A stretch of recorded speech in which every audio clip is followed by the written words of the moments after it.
Good morning everyone. So last class हमने क्या discuss कर लिया था? Conversion of units of temperature. हमने देखा था 3 टाइप की यूनिट्स होती है, कौन कौन सी? हाँ सेल्सियस, फ़ारेनहाइट और केल्विन। जिसमें सेल्सियस और फ़ारेनहाइट तो जनरल यूनिट्स होती है और केल्विन क्या होता है? ऐसा यूनिट होता है।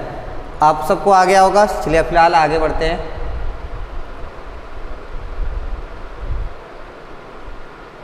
ये सब कुछ तो हो गया था।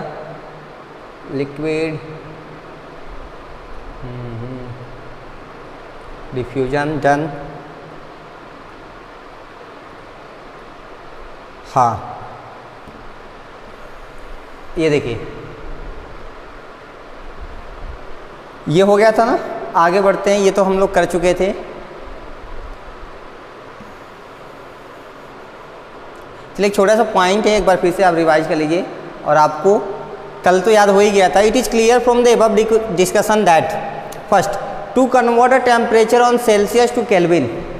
सेल्सियस को जब केल्विन बनाना है, यानी हमें केल्विन निकालना है, तो हम क्या करते हैं? +273।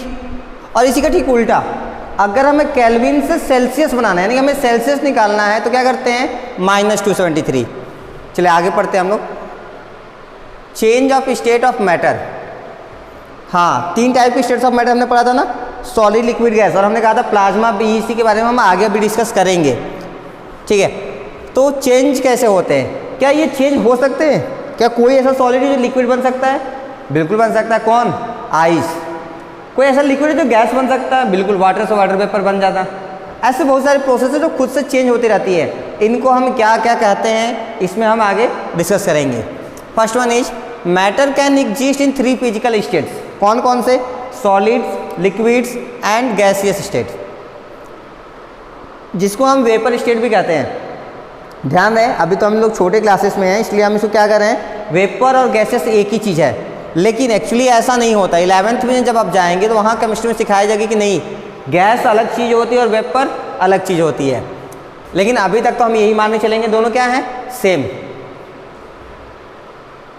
ठीक है, ये कुछ डायग्राम्स वगैरह दिए गए हैं जो कि आपको अच्छे से पता है। चलिए अब हम काम की चीज़ स्टार्ट करते हैं। क्या दिया है? We can change the following state of matter in 2 ways। हम किसी भी मैटर के स्टेट को 2 तरीके से बदल सकते हैं। एक तो bye changing the temperature and the second one is by changing the pressure. अगर हम टेम्परेचर चेंज करेंगे तो याद है क्या चेंज होगा? हाँ, जो पार्टिकल्स है उसकी एनर्जी चेंज हो जाएगी। कैसे? एक्चुअली जब हम उनको हीट करेंगे तो उनकी स्पीड बढ़ती है। अगर स्पीड बढ़ेगी तो उनकी काइनेटिक एनर्जी भी क्या हो जाएगी? बढ़ जाएगी। बात समझ में आ रही है? ठीक है। दूसरा बाय चेंजिंग द प्रेशर। अगर हम प्रेशर भी चेंज करें तो भी इनका स्टेट चेंज हो सकता है। कैसे होगा? आगे डिस्कस करेंगे। पहले हम किसके बारे में डिस्कस करेंगे? हाँ, first we will be discussing about by changing the temperature.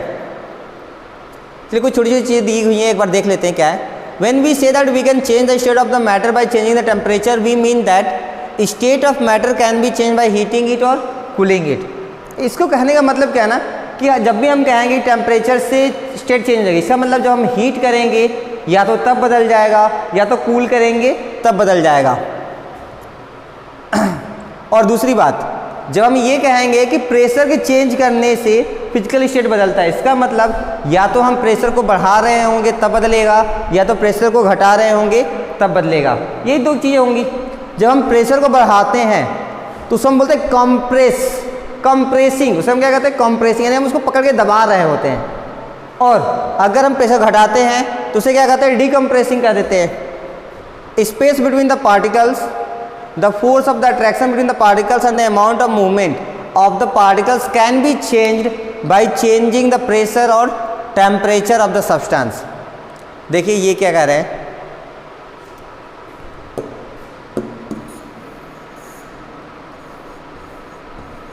मेरे पास कुछ ये अरेंजमेंट है। किसकी है? पार्टिकल्स की। पार्टिकल्स कौन कौन से हो सकते हैं? हाँ, एटम्स हो सकते हैं और मॉलिक्यूल्स हो सकते हैं। ये किसको रिप्रेजेंट कर रहा होगा? थोड़ा ज़्यादा हो गया बट मान लेते हैं सॉलिड को ही। ये हमने बना दिया अब लिक्विड के लिए, और एक हमने बना दिया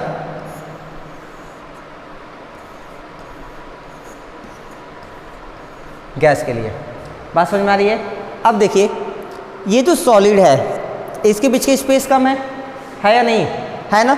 अगर हम इसको हीट करेंगे तो ये जो वाइब्रेशन इसका होता है वो तेज़ होने लगेगा, और तेज़ होते होते इतना ज़्यादा हो जाएगा कि अब ये जंप करने लगेगा, और जंप करके ये क्या हो जाएंगे, दूर दूर चले जाएंगे। अच्छा ये बताइए, अगर ये दूर दूर जाएंगे तो क्या ऐसा हो जाएगा क्या?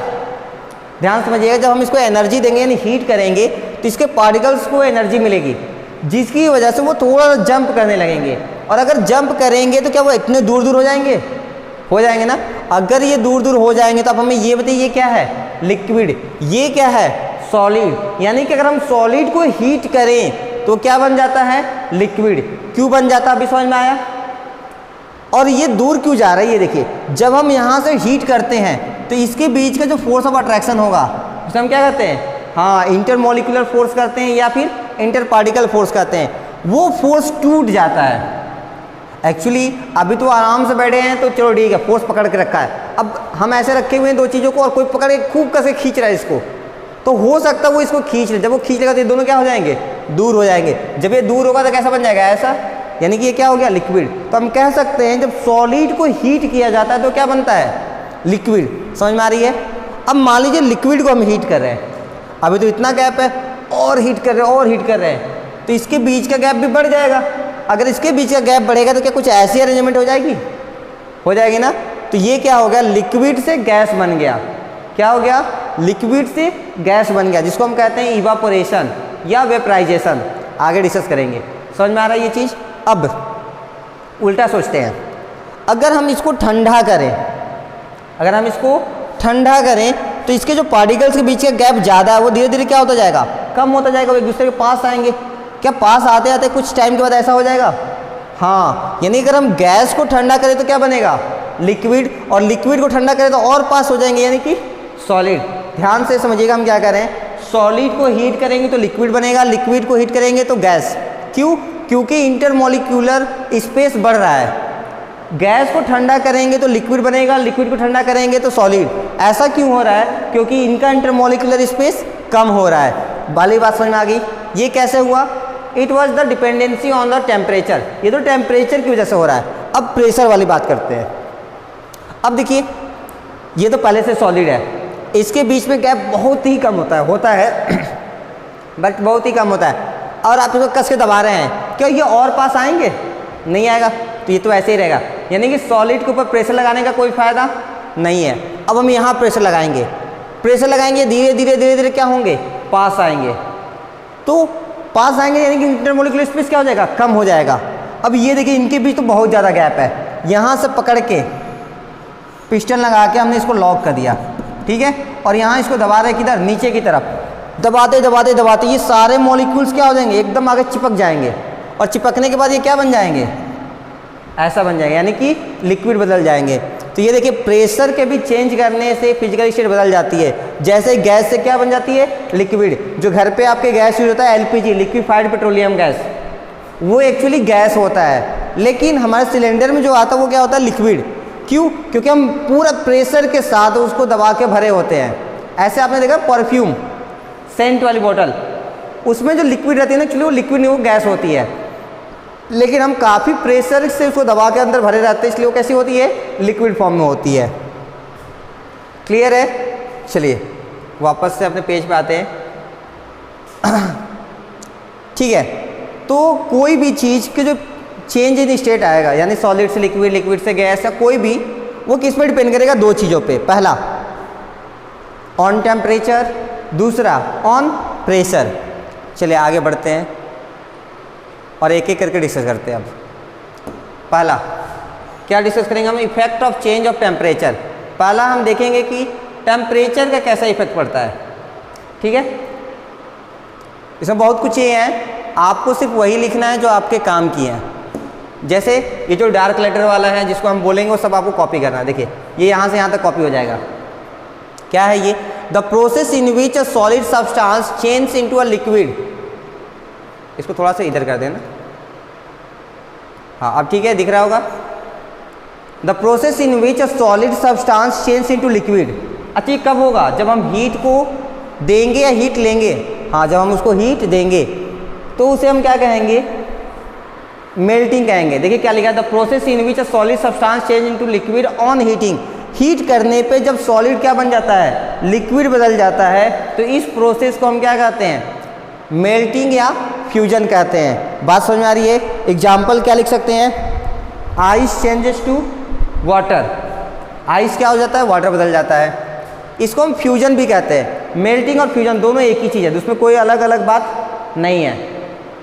सेकेंड देखिए, ये बहुत इंपॉर्टेंट चीज़ है, the temperature at which a solid substance melt, वो टेम्परेचर जिस पे सॉलिड पिघल जाता है and change into a liquid. अच्छा, पिघल के क्या बनेगा, लिक्विड बनेगा ना, that is known as melting point. इसमें एक टर्म और लिखा गया, एटमॉस्फेरिक प्रेशर। एटमॉस्फेरिक प्रेशर का मतलब क्या, देखिए जनरली हम यहाँ पे बातें कर रहे हैं तो मेरे चारों तरफ एयर है ना, ये एयर हमारे ऊपर कुछ ना कुछ प्रेशर लगाते हैं, उस प्रेशर को हम क्या कहते हैं, एटमॉस्फेरिक प्रेशर। यानी कोई और नहीं लगा रहा, ये एयर की वजह से लग रहा है, इसलिए हम इसको क्या कहेंगे, एटमॉस्फेरिक प्रेशर। एक बार फिर से पढ़ते हैं, the temperature at which a solid substance melts and change into a liquid at atmospheric pressure is called melting point of the substance. कुछ मेल्टिंग पॉइंट दिए गए हैं, आपको याद रखना है, जैसे कि मेल्टिंग पॉइंट ऑफ आइस कितना होता है, 0 डिग्री सेल्सियस।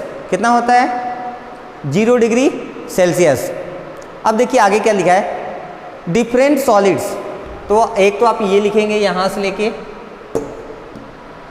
यहाँ से लेकर यहाँ तक। दूसरी चीज़ आप लिखेंगे ये डेफिनेशन यहाँ तक, और फिर उसके बाद आप ये लिखेंगे यहाँ से लेकर यहाँ तक।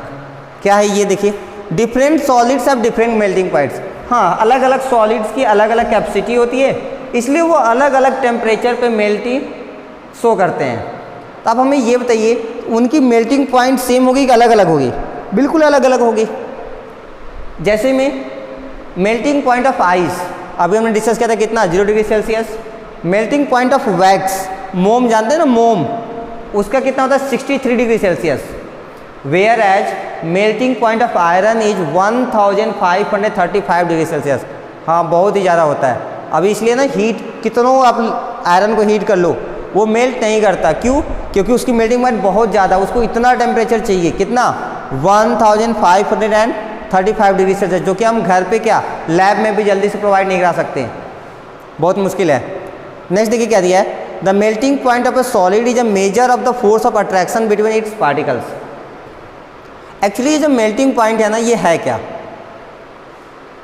ये सॉलिड से लिक्विड बदलना मेल्टिंग था। एक्चुअली वो टेम्परेचर क्या किया था, अभी हमने डिस्कस किया था ना, इस स्पेस को बढ़ाया। क्यों, कैसे बढ़ाया, इसके फोर्स ऑफ अट्रैक्शन को तोड़ दिया।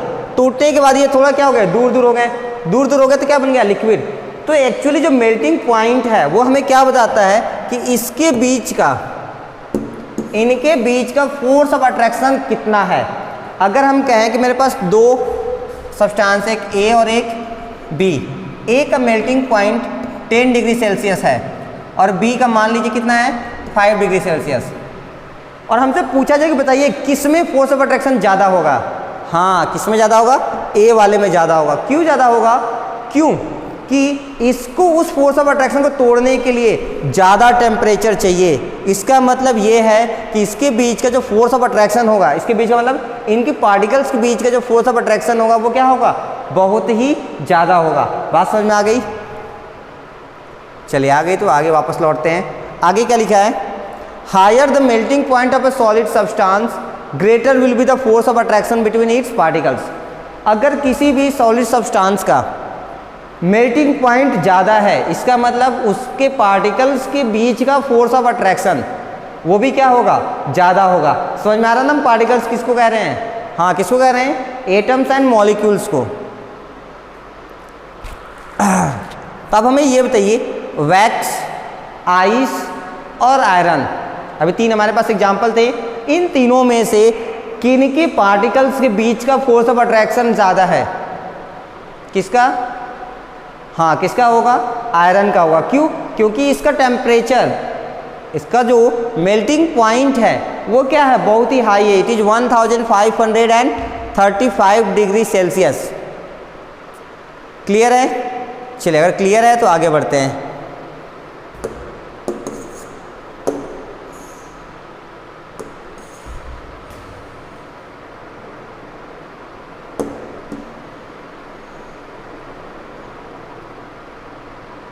आगे देखिए क्या दिया गया, when a solid is heated sufficiently it change it's physical state and becomes a liquid.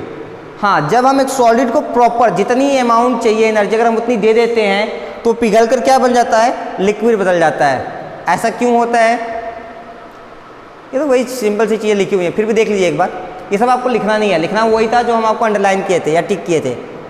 देखिए this happens as follow, when a solid substance is heated, जब हम सॉलिड सब्सटेंस को हीट करते हैं the heat energy makes its particles move vibrate more vigorously. Vigorously means rapidly, काफ़ी तेज़ी से। जब हम हीट करते हैं ना तो इनके जो पार्टिकल्स है, क्योंकि ये तो मूव नहीं कर पाते, ये वाइब्रेट करते हैं, रीजन इनके बीच इंटरमोलिकुलर स्पेस काफ़ी कम होता है, तो इनके बीच वाइब्रेशन बहुत ही फास्ट हो जाता है। At the melting point the particles of a solid have sufficient kinetic energy to overcome the strong force of attraction holding them in the fixed position. जब एकदम बॉइलिंग पॉइंट आता है या मेल्टिंग पॉइंट आता है, सॉरी, जब melting point आता है तो उन पार्टिकल्स के पास इतनी काइनेटिक एनर्जी आ जाती है कि वो फोर्स ऑफ अट्रैक्शन को तोड़ के अलग निकल जाते हैं और वो गैप बड़ा हो जाता है, और गैप बड़ा होता है तो क्या बन जाते हैं, लिक्विड बन जाते हैं। And the solid melts to form a liquid, और ऐसे क्या बन जाता है, लिक्विड बन जाता है। अब सेकेंड हम क्या पढ़ने जा रहे हैं, लिक्विड टू गैस, इसे हम क्या कहेंगे, वेपराइजेशन। अब देखिए लिक्विड के बीच में गैप थोड़ा सा ज़्यादा होगा, किसके कंपैरिजन में, सॉलिड में। अगर हम इस गैप को और बढ़ा दें तो क्या बन जाएगा, हाँ क्या बन जाएगा, गैस। अच्छा, गैप बढ़ाने के लिए हमें जो उनके बीच का फोर्स ऑफ अट्रैक्शन है पार्टिकल्स के बीच का, उसे कम करना होगा या ज़्यादा करना होगा, कम करना होगा। यानी कि जो काइनेटिक एनर्जी है पार्टिकल्स की उसको बढ़ाना होगा। वो कैसे बढ़ेगा, टेम्परेचर बढ़ा के, यानी कि अब हम और हीट करेंगे। मान लीजिए मेरे पास आइस था, हमने हीट करके उसको क्या बना दिया, वाटर। अब हम फिर हीट करना स्टार्ट किए, अब वो क्या बनेगा, गैस बनेगा। देखिए the process in which a liquid substance change into a gas rapidly on heating is called boiling. इसी को हम क्या कहते हैं, बॉइलिंग कहते हैं। So when water change into steam rapidly on heating it is called the boiling of water. जब water को हम हीट करते जाते हैं और वो गैस बदलने लगता है, यानी स्टीम बनता है, उसको हम क्या कहते हैं, boiling of water. The boiling of a liquid takes place at a fix temperature. हाँ, इसमें आपको लिखना क्या है वो टिक कर देना, यहाँ से यहाँ तक लिख लीजिएगा। आगे देखिए, the temperature at which a liquid boils, कोई एक टेम्परेचर होगा उसी पे आने के बाद लिक्विड बॉयल करता है, उससे पहले नहीं। जैसा वाटर है ना, उसका टेम्परेचर होता है 100 डिग्री सेल्सियस, आप उससे पहले अगर 98 डिग्री सेल्सियस भी देंगे तो वो बॉयल नहीं होगा। हीट तो बहुत होगा लेकिन बॉयल नहीं होगा। बॉइलिंग कब स्टार्ट होगी, जब वो एग्जैक्ट 100 डिग्री सेल्सियस उसको मिलेगा। उस टेम्परेचर को हम क्या कहते हैं, बॉइलिंग पॉइंट कहते हैं। पॉइंट का मतलब टेम्परेचर हो गया यहाँ पर। The temperature at which a liquid boils and changes rapidly into a gas at atmospheric pressure is called the boiling point of the liquid. For example, when water is heated to the temperature of 100 degree Celsius. हाँ, इतना ज़्यादा लिखने की जरूरत नहीं है, आप इसको यहाँ तक लिख लीजिएगा और एग्जाम्पल में लिख लीजिएगा, boiling point of water is 100 degree Celsius. Example में इतना कुछ लिखने की जरूरत नहीं है, क्या लिख दीजिएगा, हाँ यहाँ से लिख लीजिएगा।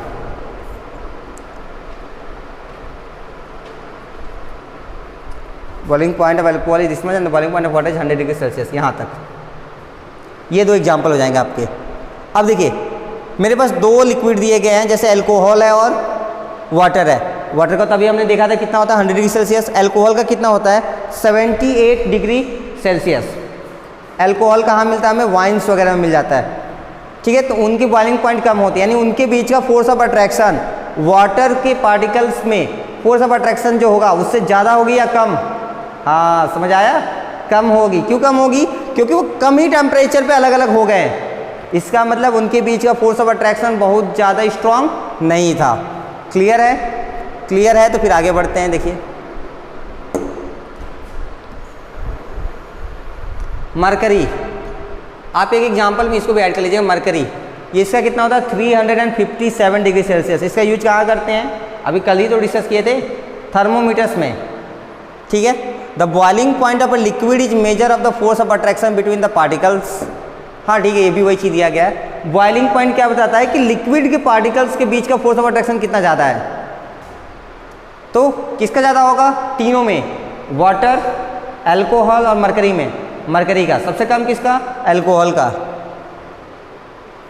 ठीक है, नेक्स्ट हम देखते हैं gas to liquid change, that is known as condensation. अभी तक देखिए हमने क्या पढ़ा था, सॉलिड से लिक्विड मेल्टिंग होता है, लिक्विड से गैस बॉइलिंग होता है। अब वापस से गैस को हम क्या बनाएंगे, लिक्विड। अब हमें ये बताइए, अभी हमें और टेम्परेचर देने की जरूरत है कि अब ठंडा करने की जरूरत है? हाँ, ठंडा करेंगे। ठंडा करने से क्या होगा, उसकी काइनेटिक एनर्जी धीरे धीरे कम हो जाएगी। कम होगी तो धीरे धीरे क्या हो जाएंगे, पास आएंगे। पास होकर फिर से क्या बन जाएंगे, वो लिक्विड बन जाएंगे। और इस प्रोसेस हम क्या कहते हैं, कंडेंसेशन। देखिए इसमें क्या लिखेंगे हम, यहाँ तक, the process of changing a gas या vapour to a liquid by cooling is called condensation. लिख सकते हैं? ठीक है, आगे देखते हैं।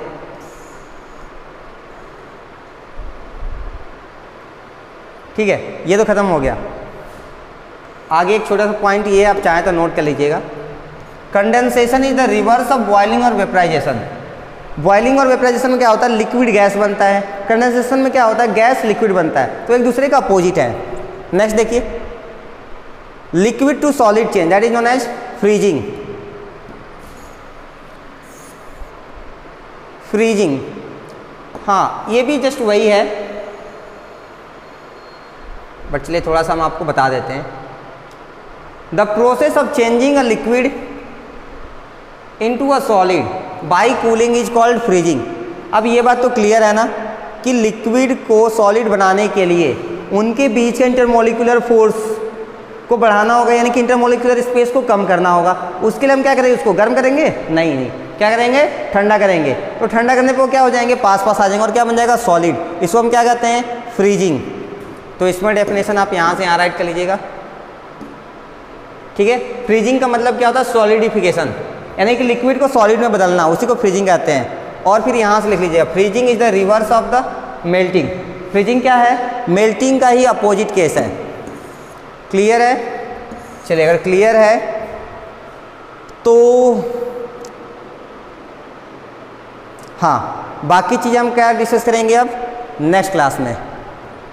अब कुछ बचा नहीं है, चाहिए छोटी चीज़ें ये भी देख लीजिए। तो नेक्स्ट क्लास में हम लैटिन हीट के बारे में डिस्कस करेंगे। देखिए, सॉलिड को लिक्विड में बदलने के लिए इंटरमोलिकुलर स्पेस बढ़ना चाहिए या घटना चाहिए? हाँ, बढ़ना चाहिए। बढ़ने के लिए फोर्स ऑफ अट्रैक्शन घटना चाहिए, और फोर्स ऑफ अट्रैक्शन घटने के लिए टेम्परेचर को क्या करना होगा, हाँ बढ़ाना होगा। समझ में आ रहा है? तो हम जब हीट करेंगे तो सॉलिड क्या बन जाएगा, लिक्विड, जिसे हम क्या कहते हैं, मेल्टिंग। वही लिक्विड से गैस होने के लिए फिर से टेम्परेचर बढ़ाना होगा, और इस प्रोसेस को हम क्या कहते हैं, बॉइलिंग। अब उल्टा देखते हैं, गैस को लिक्विड बनाने के लिए ठंडा करना पड़ेगा, इस प्रोसेस को कंडेंसेशन कहेंगे। और लिक्विड को सॉलिड बनाने के लिए फिर से ठंडा करना पड़ेगा, इस प्रोसेस को हम फ्रीजिंग कहेंगे। तो इसको भी आप अच्छे से कंप्लीट कर लेंगे। बाकी नेक्स्ट टॉपिक है हमारा लैटेंट हीट, जो हम नेक्स्ट क्लास में कवर करेंगे। Thank you so much.